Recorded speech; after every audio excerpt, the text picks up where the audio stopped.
और पहला प्रश्न सर आपके जीवन से संबंधित ही मैं करना चाहूँगा। जैसा कि हम जानते हैं कि देवरिया पूर्वी उत्तर प्रदेश से प्रारंभ करके वाराणसी में शिक्षा दीक्षा, छात्र राजनीति और विधि व्यवसाय, फिर पार्टी के संगठन के विभिन्न पदों पर कार्य करते हुए विधायक और उत्तर प्रदेश की सरकार में मंत्री। इतना लंबा सफर सर आपने तय किया है। किसी भी कार्यकर्ता या उत्साही नौजवान के लिए जो कि सामाजिक जीवन को अपना कार्यक्षेत्र बनाना चाहता है, उसके लिए हम आपके इस जीवन वृत्त को विस्तार से जानना चाहेंगे, क्योंकि इसको जानना एक प्रेरणा का स्रोत भी बनेगा। तो हम आपसे अनुरोध करते हैं सर, इसके बारे में कृपया और बताएं। देखिए, मूल रूप से हम लोग इसमें बताने के लिए जो विषय है, देवरिया में पैदा हुए, बचपन वहीं बीता, वहीं के प्राथमिक गांव का जो प्राथमिक विद्यालय रहा, वहां से अध्ययन करने के बाद अच्छी शिक्षा, उच्च शिक्षा प्राप्त हो। जो आज वातावरण है पहले नहीं था, पहले इतनी सुविधाएं भी नहीं थी गांव में या गांव से जुड़े हुए कस्बों में। जो आदरणीय प्रधानमंत्री जी के द्वारा चारों तरफ किया गया पूरे देश में, वो सुविधाएं नहीं थी।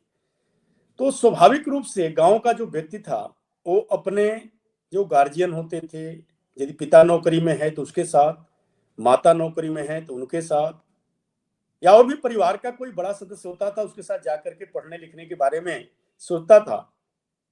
तो गांव से निकल करके हम लोग शहर में आए पढ़ने के लिए, काशी आए, और काशी में भी अलग अलग स्थानों पर जहां जहां पिताजी की पोस्टिंग रही, नौकरी में रहे, वहां रहना हुआ।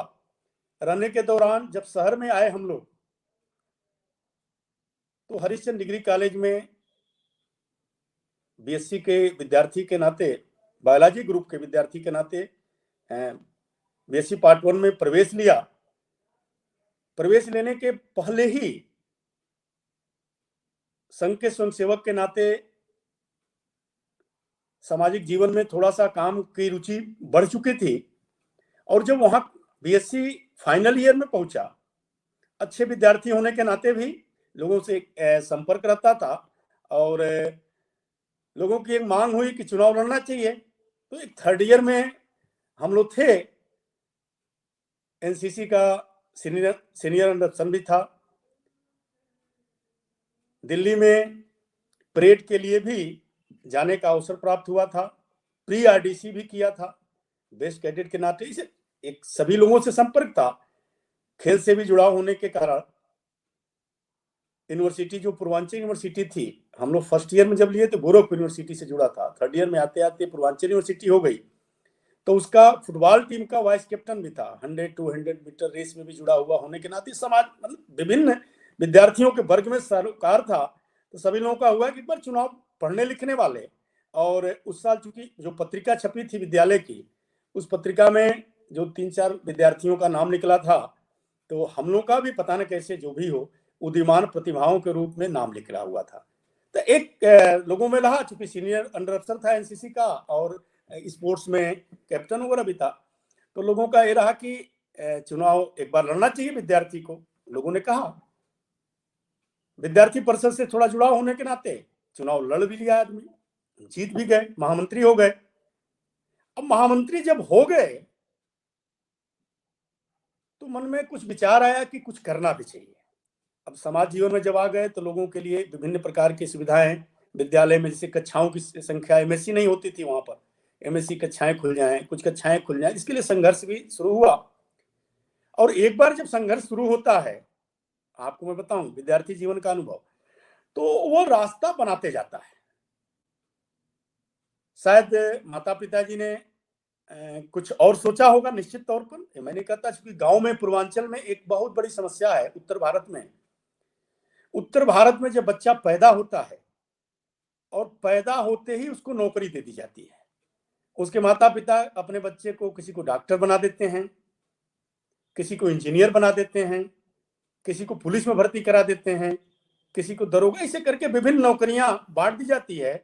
और पूर्वांचल में ये भी दिखने को मिलता है, उत्तर भारत का लीजिए, कि उस लड़के का नामकरण भी उसी तरह हो जाता है। कुछ आप जाएंगे ना गांव में तो मालूम हुआ कि कोई खेती कर रहा है और खेती करने वाले को कहा जाता है, डॉक्टर साहब इधर आइए, तो कोई दरोगा जी कहता है, ऐसे करके। वो इसलिए कि बचपन में जब पैदा हुआ तो माता पिता ने उसका नाम, नौकरी, आशा थी कि नौकरी मिलेगा।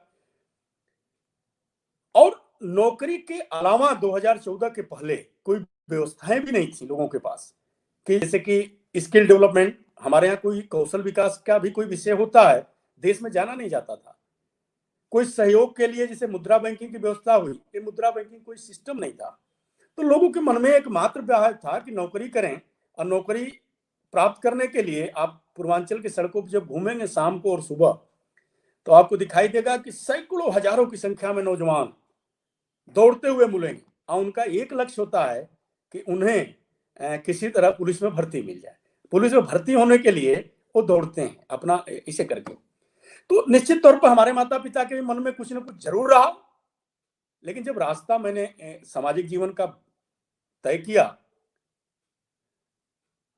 एक बार मेडिकल का एंट्रेंस भी दिया, उसमें एडमिशन हो भी गया था, सूची में आ गया था, लेकिन उस समय चूंकि आर्थिक स्थिति बहुत ठीक न होने के कारण थोड़ा सा होता है, तो माता पिता के अंदर जो भी हो समझ की कमी है, जो भी कि भाई इतना पैसा दे करके मेडिकल में एडमिशन सीपीएमटी होता था पहले, अब नहीं होता।